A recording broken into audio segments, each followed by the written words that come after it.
54. The Day of Battle. Romans 13, 11-14. And that, knowing the time, that now it is high time to awake out of sleep, for now is our salvation nearer than when we believed.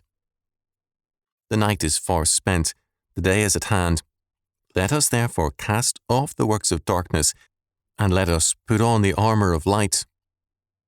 Let us walk honestly, as in the day, not in rioting and drunkenness, not in chambering and wantonness, not in strife and envying.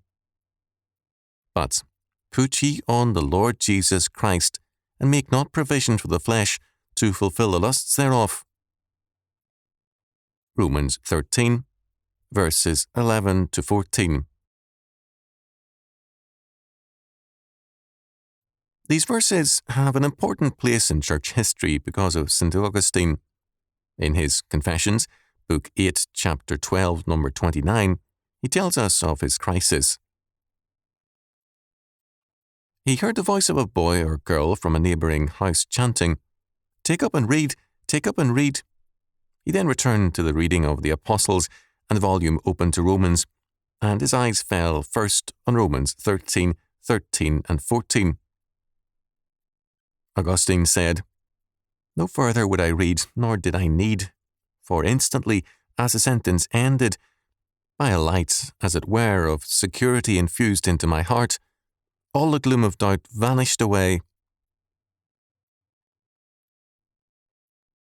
Paul's imagery here is one common to biblical thoughts and to church history. The darkness of sin and the refusal to believe is contrasted to the light of the gospel. The world outside of Christ is a dark age, but his coming brings light and wisdom. Non-biblical Hebraic writings also stress this. The so-called Wisdom of Solomon, 1st century BC, tells the rulers of the world, "Your dominion was given you from the Lord, who will examine your works and inquire into your plans to see if the nations have kept God's law."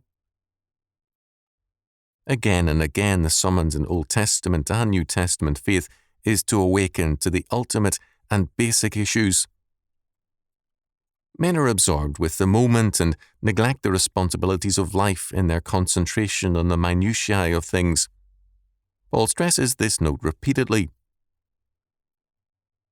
"Awake to righteousness and sin not, for some have not the knowledge of God. I speak this to your shame." 1 Corinthians 15, 34. "Wherefore he saith, Awake thou that sleepest, and arise from the dead, and Christ shall give thee light." Ephesians 5, verse 14. "Ye are all the children of light, and the children of the day. We are not of the night, nor of darkness. Therefore let us not sleep, as do others, but let us watch and be sober." 1 Thessalonians 5, 5 and 6.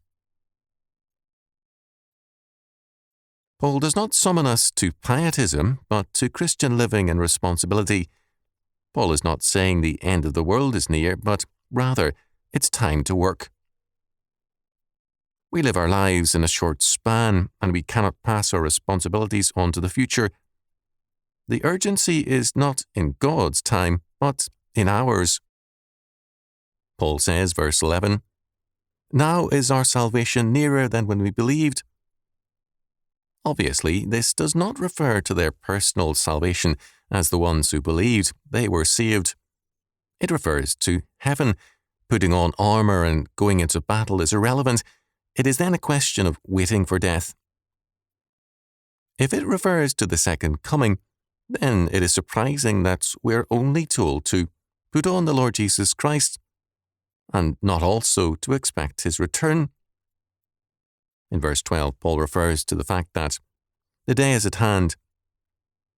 Such references are commonly eschatological in the Bible, but not exclusively so. Moreover, when they are, they do not usually refer to the second coming or last judgment, but to a near crisis in time and history, a judgment on men and nations rather than the last or final judgment. To see judgment only in terms of the final one is to paralyze Christian action in time, and Paul has no such intention. Godet saw verses 11 to 14 as declaring that the expectation of Christ's coming again is a motive to Christian sanctification. Paul's stress, however, lies elsewhere. He summons believers into the light of Christ to don their armour and move forward in terms of the lordship of Christ against the powers that rule this world. The day is not merely a symbol of judgment, it is also the time for work and battle. In verse 13, Paul says, "Let us walk honestly." The word walk is peripateisomen. We should walk from parapateo, and it means figuratively a whole round of activities in an individual's life. The word has the implication of power and dominion, of trampling something underfoot, completely crushing it. Our walk is to be honest or honourable.